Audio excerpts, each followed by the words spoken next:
Hello everybody, welcome to Discrete Mathematics for Computing, and this is your professor, Professor Bob. Hope everyone is doing just wonderful and peachy. Now a few things to start out this class and this week. We're going to turn the page a little bit and start to talk about some more advanced features or some more advanced topics of discrete mathematics for computing. What we're going to do over the next couple weeks is we're going to start diving into the wonderful world of probability theory. Now that sounds a little daunting, especially at your level in your college career, especially with taking math. But I'm going to make it easy on you, I promise you. It's not going to be that difficult. So what I did is I broke it down into 3 different weeks or so, which is going to take the place of around 6 different lectures. But as you guys probably know, at this point, the number of lectures is almost moot because we're all taking this class remotely anyway. So let me break this down to you, for you. Pardon me. What we're going to do this week is I'm going to talk about descriptive mathematics. Now, next week, in our class next week, I'm going to talk about predictive mathematics. And then I'm going to tie it all together and talk about descriptive mathematical modeling and then predictive mathematical modeling. Now, hopefully you're all still there. I haven't lost any of you. I promise you, this stuff is pretty cool and it's not that hard to understand. So anyway, I posted an assignment for you. It's assignment number 3. So that's that as far as your assignment goes. So let me kind of talk about a little bit and abstract and put a kind of a frame around what we're going to do this week with descriptive mathematics. Now, descriptive mathematics is really basically putting together mathematical models of things that you have already observed. Now, what does that mean? That sounds all mathy on you. Now, observations is a very, very important mathematical term that just means, in plain old English, something that we've experienced and we've measured. For example, you've done this all the time. When you drive to work or you drive to a friend's house, you can measure exactly how long it's taken in minutes. It takes me 5 minutes, 10 minutes, 15 minutes, 20 minutes, or what have you. So if I asked you, I said, what I want you to do is I want you to look at all the times you've driven to work this month, 20 or 30 or 5 or whatever times, and I want you to give me the average time it takes you to drive to work. What you would do is you would look at how many times you drove to work and you would measure them. It takes me 5 minutes, 8 minutes, if you live close, 4 minutes, 15 minutes, or whatever. Those are called observations. So if I asked you to give me the average time it took you to get to work, what you would do is you would take all those observations, you would add them up, which is called summing, or in mathematical terms, we use the term sigma, and you're going to see that in a second, and then you divide it by the number of observations. And then you get what's called a mathematical mean. Now, this is something that you've done since you've probably been 4 years old. So what I'm trying to explain to you is you've already done descriptive modeling in your head. You've already done it. If when you were 8 years old, if someone asked you the average time it took you to go to baseball practice or soccer practice or cello practice, you probably would be able to figure that out because as human beings, we're all wired to do math. So this isn't something that comes unnatural to us. So what I'm going to do is over the next couple weeks or so, or starting this week, is I'm going to expand on that natural ability that you already have. Of putting together what are called descriptive mathematical models. Now we're going to start simple, like what I just mentioned here. We're going to start with what's called an arithmetic or what's called a statistical mean, or you and I call it an average. And we're going to start with that because we know how that kind of works. And then we're going to get a little bit more complicated, and we're going to be building out more complex descriptive models a little at a time until we get to be pretty good at this. Now, once we do that, we're going to go into next week where we're going to where we're going to be putting together what are called predictive models. And I'm a little ahead of myself, but all that means is we can take our descriptive models and then make predictions off of them. For example, if I asked you to write down how many minutes it takes to get to work this month, you would write down, all of your minutes and were your observations, and then you would give me a mean. You would say, on average, it takes me 14 minutes and 18 seconds to get to work. Now, next week, I'm going to say, okay, great. Now, knowing that, or knowing what a descriptive model looks like, I want you to make a prediction.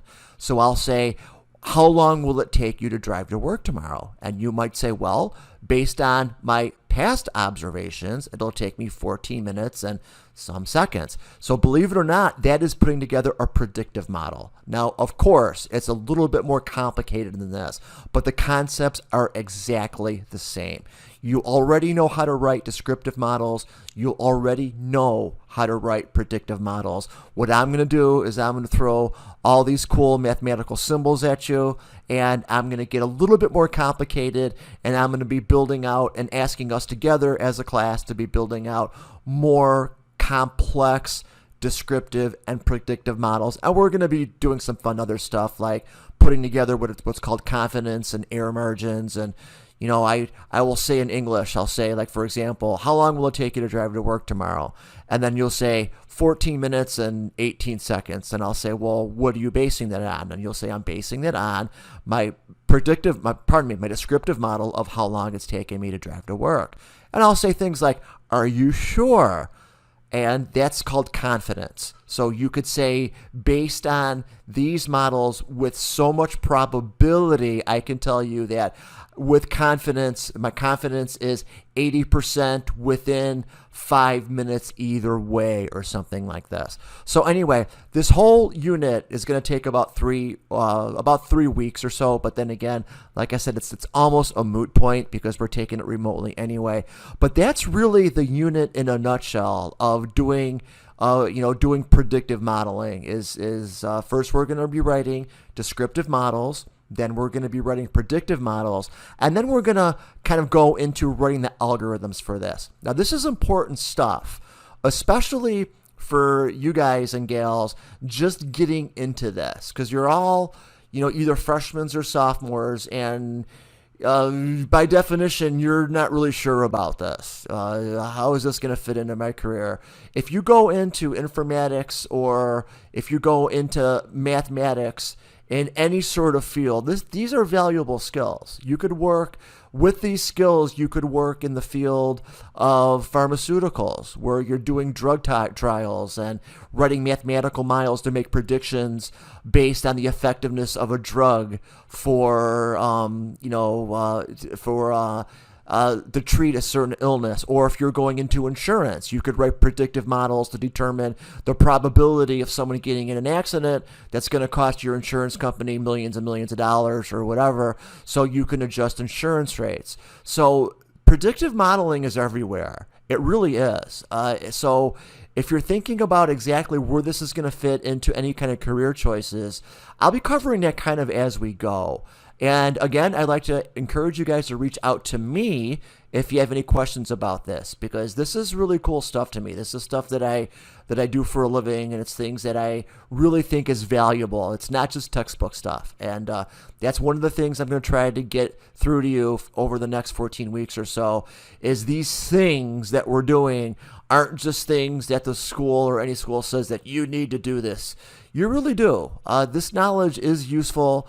And it is lucrative. People with these skills do pretty well professionally, writing these specific models. I mean, not everyone uses that language, and you don't go into your workplace with a textbook and, speak in academic terms, but basically the profession is still there. So do your reading. If you're listening to this, you already know where your links are. Go through your links, start on your assignment.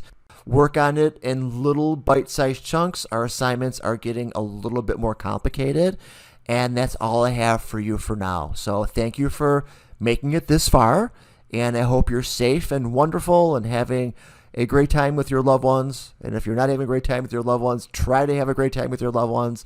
And I bid you all a very well rest of the day. Thank you.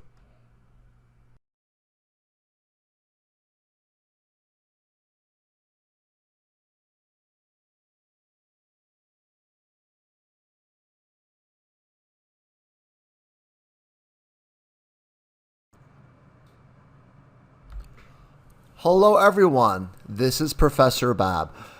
This is what we're going to do today.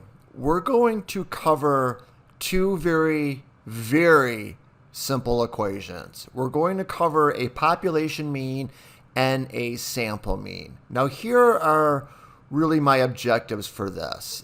These two equations you already know. You probably don't know that you know them. Maybe you do know that you know them. But one of the objectives I have for today's session is I want you to get used to looking at different equations and putting them in terms that you already know. So these are two good equations to use because you already know how they work. So I'm going to try to wire your brain a little bit to look at mathematical equations and start to be able to read them. It's very similar for any of you musicians out there. It has to do like with reading music. Like for example, you may know simple songs, nursery rhymes. Sing one of them, row, row, row your boat, or something that you already know that was sung to you when you were a child, or maybe a song that you hum in your head a lot. Now, you already know that song. If I would ask you to sing it or to hum it, I mean, you probably, some of us are better singers than others, or me, not a good singer at all, but you would be able to at least get your way through it and hum the song and kind of know it because it's already in your head. But if your music teacher asked you to put it to a treble clef or a bass clef, you might not know how to do that. You might look at it and say, I'm not sure. Or how about this? How about if I put two nursery rhymes and I wrote the music, the treble and the bass, for London Bridge is falling down, or row, row, row your boat, or something like that. These are nursery rhymes that I learned when I was a kid. And if I would give that to you on a sheet of music and asked you which one is row, row, row your boat, which one is London Bridge is falling down, or whatever, you might not be able to recognize it because you might say, well, I don't know how to read music. That's exactly how math works. Now, when we look at equations like this, you might look at it and not know what these symbols mean. Or maybe you do, but I'm assuming you don't because that's the level of the class that we're in right now. I'm supposed to be teaching these things to you. So the analogy I draw is I try to get you to read math equations like you would read simple music and be able to kind of draw the connection between what's going on in your head to what you see in front of you. So let's get started. I have two equations here. I have an equation for a population mean and for a sample mean. Now, we may know them as an average.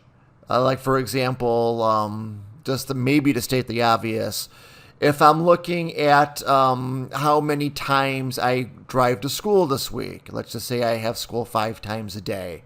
So I measure and record how long it takes me to drive to school every time I do that. So what I would do is to get an average time, I just would take all my observations, right, for the 5 days I drove to school, and I would divide them by the number of times I drove to school, 5 times, and I would get the average time it took me to go to school. Now, in statistics or in math, that's called a mean. Now, there is a slight difference. It's an academic difference between an average and a mean. And I'm not going to go into that. If you like, what you can do is you can, on your own time, spend some time and look at the difference between an average and a mean. I personally think it's kind of an academic point, but technically they're slightly different. But for our purposes, they're kind of one and the same. Although, like I said, for those of you that might be watching this a little bit later, I do know statistically that they can mean different things, but I digress. Let me move on. So anyway, what you see here is you see the formulas here for a mean. You see the formula for a population mean and for a sample mean. And for the sake of argument and for simplicity, you already know how these equations work because I'm assuming you already know how to get an average. Good, great. So let's move on from there. Let's talk about some of these symbols that you see. Before that, though, let's do some pre-work. Let's talk about a population versus a sample. Now, a population is really all possible observations that could be made for a certain observation. And I'm using my words on purpose. I'm not big on definitions. Come up with your own. Let me explain to you the critical thinking behind that, and then you can draw your own conclusions. Let's just say that I want to figure out the average time. How about this? The average sleep time in minutes for every single person in the city of Chicago. The population for every single person in the city of Chicago, I'm using rough numbers, maybe 2.5 million people or so. Let's make it smaller. How about this? The average sleep time for every student at Triton College. Now, what that population would be is that population would be all possible people that are currently at Triton College. So we would say it would be 8,423 or whatever it may be. Now, as you're probably thinking right now with the numbers I threw out at you, right? I threw out the population of Chicago and I threw out the population of Triton College. Now, those numbers are subjective. I mean, because you might say, well, number one, your number's wrong. There's more or less people that live in the city of Chicago. And then you might want to get a little bit nitty on that. Maybe not nitty is a bad word. You might want to get more specific. That's probably better. More focused. You might say, well, does that include all permanent residents of the city of Chicago? Does that include people that are citizens of Chicago, which means that's their home address and they live in Florida? So they're Chicagoans. So populations are really subjective insofar as the numbers that we can come up with. Now, populations don't always mean people. They can mean other things. Like, for example, we might say, I'm trying to think of something different. How about the number of, this is a good one, the number of snakes that may be venomous? Well, there could be different species of snakes, right, that could bite you and poison you. You might want to define venomous. Like, does venomous mean they kill you or just make you sick? Does it mean that, is a constrictor venomous, meaning that it can squeeze you and hurt you, but if it bites you, it's okay? But anyway, the population doesn't always mean people. It could mean things. It could mean places. It could mean really anything that can be measured. So don't think of a population necessarily as people, although a lot of times it means people. Like, for example, I mentioned about the population of Triton College or the population of the city of Chicago. So it can mean people, it can mean places, it can mean things, but think of a population of all possible observations that are even possible. Okay, that's what a population is. A sample is a subset of that. A sample is really, well, just like I said, it's a subset of a population. Usually, when we do descriptive math, which is what we're doing now, remember there's two types of math. Well, for our purposes, there's descriptive math, which describes things around us, right? And there's predictive math, which what we do is we look at all of our measurements of things that we describe and we make predictions from them.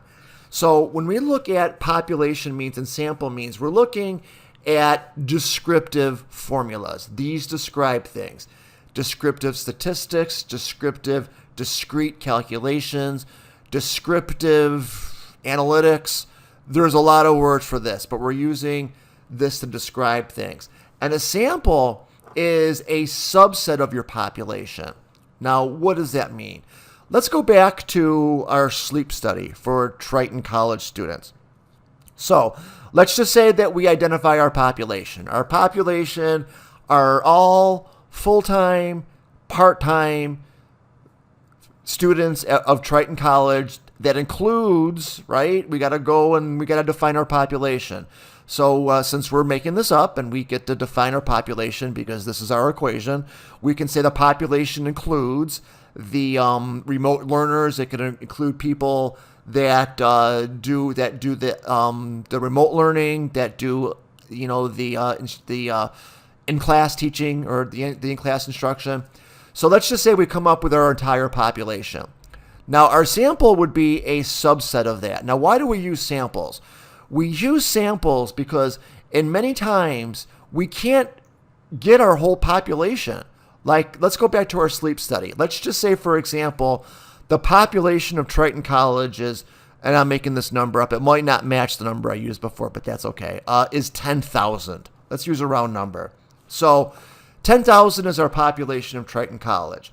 Now, if we were trying to get the average number or the average minutes that they slept in a night, it may be impractical or maybe impossible to actually go to every student, each person, 10,000 people, and measure this, right? Think about it. It's mathematically, a population is hard to get to. And it is. I mean, for example, if we were trying to do, how about this, the average number of minutes of sleep for every person in the world, what is that? 7 billion? 8 billion? It's a lot of people, right? Physically, and in many cases, we can't get to everybody. We just can't. That's where our samples are important. And we always hear about this. We hear about, oh, the sample size was too small, or that sample size is not indicative to the whole population. Well, that's what that means. It just means that when we put this into an equation and we put this and we do some math with this, that we really have to get samples of our population. Can we sample our population? We can. Pardon me. Can we get our entire population? Sometimes we can. Let's go to the example that I mentioned about let's think about the average time it takes you or me to go to school every day of the week. The population would be 5 because there's 5 possible observations. Well, there's 7 actually if there's school on Saturday and Sunday. Some of you are raising your hand. Okay, but in that case, we can get to the entire population. The population would be 7 because there's 7 days in a week. Or if I asked you this, how many calories did you eat a day last year? The population would be 365 or 366 if it was a leap year. So sometimes you can get to the entire population. Many times you can't. That's the difference between a sample and a population. Now, let's look at some of these numbers here. Let's look at, you see the term X here. X. What is X? We got X here in the population. We got X here in the sample. X is a single observation. So let's look at different observations here. Let's just say, for example, again, we are going to take a sample of 5 students around us, or 5 students that go to Triton College around us. So we might ask them, how old are you? So we get, and we're only going to work with integers at this point. We're not going to work with real numbers. We're going to work with integers. So we get 19, we get 18, we get 22, we get 23, and we get 17. So each of these is an observation, right? It's an observation. Observations, a single observation is denoted by X. Single observations are denoted by X. Let me ask you a question. Are these observations a sample or a population? They're a sample. Remember, a sample is a subset of a population. And we use samples if we can't get to the entire population, or it's not feasible, or sometimes we just don't have time. So in our example here, our sample size is 5 out of a population of 10,000. Why? Well, we needed to get 5 samples immediately. We can't get to all 10,000 students of Triton College. Maybe we can, but in this case we can't. So anyway, so what we have here is we actually have a sample size. It's not a complete population, but don't worry about that too much for now. Worry about the X part. So we have X. And again, X is a single observation. Now, for all of you guys now, what I want you to do is to participate here is I want you to get your calculators out because I'm not going to do this calculation for you. I want you to do it. Now, if you just want to watch, you can do that too. Remember, I'm not going to reach out to you and tap you on the shoulder, but I'm not going to do this math for you. I want you to do it. I'm going to explain to you what to do, but I want you to do it. Now, that's the X. X here and X here. So let's talk about this right here. This is the Greek symbol for sigma. If you're in a fraternity, Delta Sigma Phi, Delta Sigma Kappa, whatever, this is the Greek uppercase for sigma. Sigma in math means sum or sum of, meaning that we want you to add all of these guys together. So on the top of what you see for the population mean and the sample mean, we see and say what we call sigma x. Sigma x says take all of our observations and add them together. Sigma means sum means add. So what I want you to do is I want you to add 19, 18, 22, 23, and 27. And that's going to be, well, for now, we'll just work with the sample mean. That will be what is on top of this fraction here. The numerator and the denominator. Okay, so what we do here is we got sigma x. Add them up, put that number there. Now, we also have two n's. We have a lowercase n here, and we have an uppercase n. N stands for the number of samples, which is denoted as a lowercase n, or if it's a population, it's an uppercase n, which just means that it denotes that these are still the number of samples, but it's for an entire population. Again, if we were, for example, if we were to get all 10,000 n's or 10,000 x's, right, and sum them, n would just mean that this is the number of samples, and in this case, it's the population. It's all of them. We can't get any more of them than this. And the sample, and lowercase, just means it's a sample of a population. But n is n. N is the number of x's that we have. So what would n be in the denominator? N would be 1, 2, 3, 4, 5. Right? N would be 5. So this would be sigma x, which is 19 plus 18 plus 22 plus 23 plus 17. That would go in the numerator over n, which would be x. Looks like an average, doesn't it? It is. It's kind of an average. Don't tell anybody, all right? But remember, statistically and mathematically, averages and means are, for our purposes, they're the same. I know I've said this a few times, but in reality, there's an academic difference between them. We'll just pretend they're the same thing for now, just to keep the peace. Okay, so basically we have x bar. That's the bar here. This is called x bar. X bar is the symbol for the sample mean. So the sample mean is equal to, remember, x bar, say it again. That's a funny word. Sure it is. Say x bar. X bar, did you ever watch Mr. Rogers' Neighborhood? Never mind.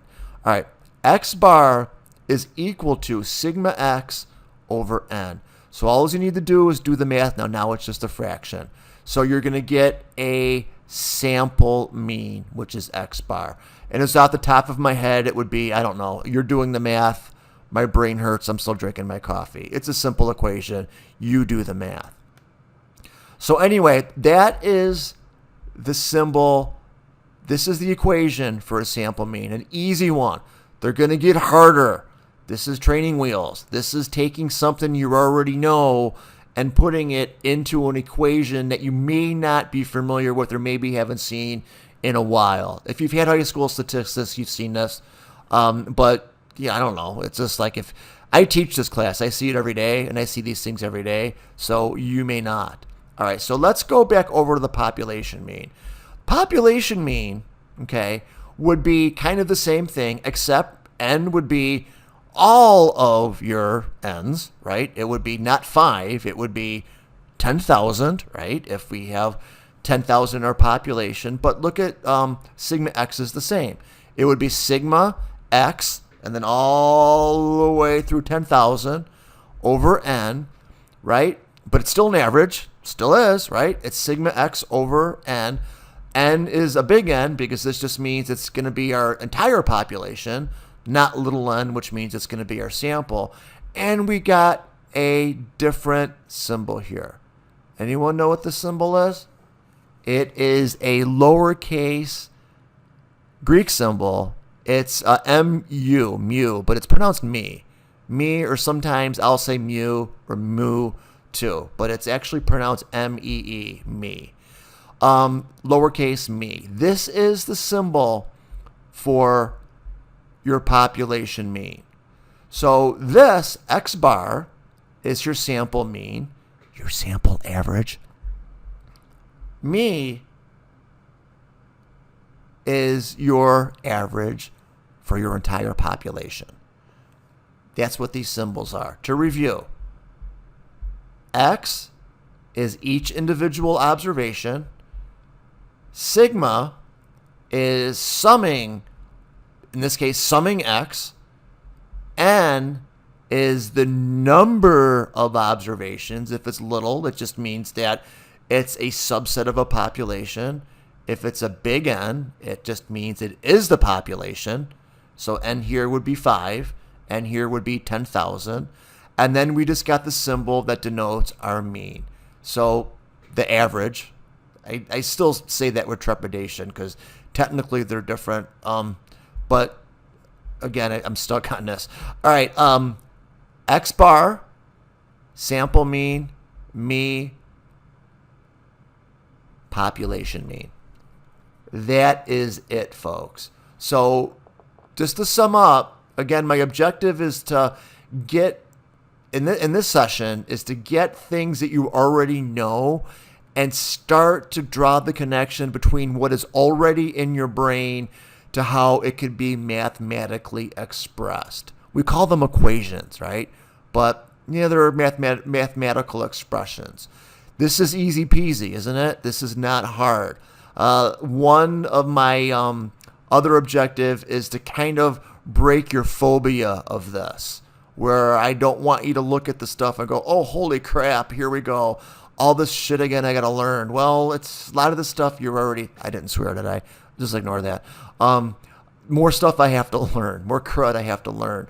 I don't want you to just survive math. I want you to rock it. I want you to do more than survive it. I don't want you to get through this stuff and go, oh, good, phew, I made it through it. I don't got to do it again. I want you to be done with it and say, wow, man, that was really cool. I can do a lot with this stuff. I can really incorporate this kind of knowledge into what I do in my everyday life, because I believe a lot of us at some point forget that math used to be fun. I think in somewhere around second or third grade when we stopped the fun word problems with monkeys and bananas and all these little colorful things and number lines. And right when we got in the fourth grade, when we started doing times tables and we started doing Common Core with the rote math and 8 times 8 is 64. Why? Because I said that's 64. Hurry up, do it quicker, faster, faster, faster, faster. And all of a sudden we're like, I don't want to do this anymore. It's kind of like if we